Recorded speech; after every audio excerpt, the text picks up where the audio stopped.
Debout les Français. Et nous retrouvons Bastien Maldinet, qui est candidat Rassemblement national pour la mairie de Pornic. Bonjour et merci d'être avec nous. Est-ce que vous nous entendez bien ? Oui, bonjour, je vous entends.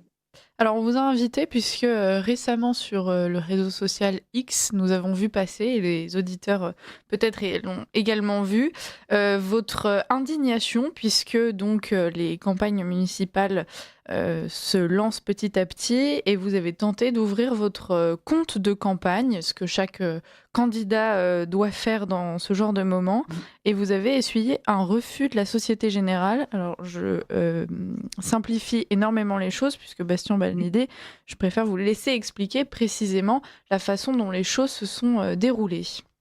Pas de souci. Alors, pour vous expliquer, ce qui s'est passé, c'est qu'en fait, je suis candidat du Rassemblement national depuis 2021, donc j'ai déjà fait plusieurs élections départementales, législatives, sénatoriales et toutes les élections.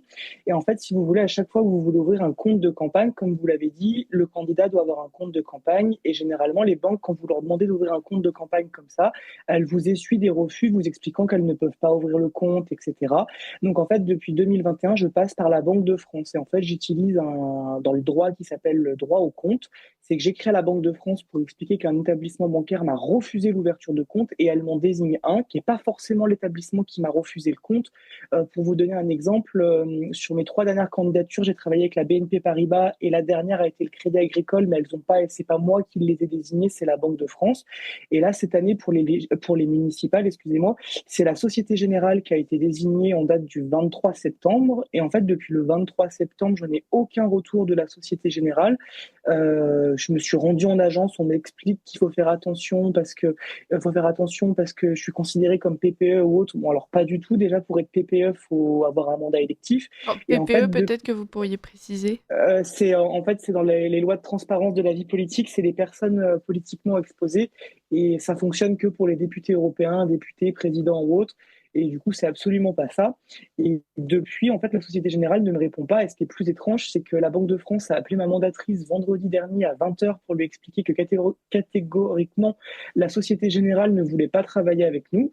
Et du coup, la Banque de France, la succursale de Nantes, nous a transféré à Paris, qui nous a immédiatement désigné un nouvel établissement, le Crédit Mutuel. Donc sur ça, le Crédit Mutuel se plie à la décision. Et la Société Générale, aucune réponse, à part un appel à 20h avant-hier, je crois, à ma mandatrice financière, qui lui explique, parce que justement, j'imagine que par rapport aux tweets et aux relances qu'il y a eu, ils s'excusent en expliquant que c'est un malentendu, qu'on ne s'est pas bien compris et qu'ils veulent quand même bien travailler avec nous. Honnêtement, moi aujourd'hui, j'ai pas de temps à perdre, j'ai une campagne à faire et je vais quand même à côté poursuivre mon recours à la Banque de France. Parce qu'à un moment, il y a un droit, il doit être respecté et clairement, ils ne le respectent pas. Et ils font exprès de prendre tout leur temps pour entraver ma campagne. Mm.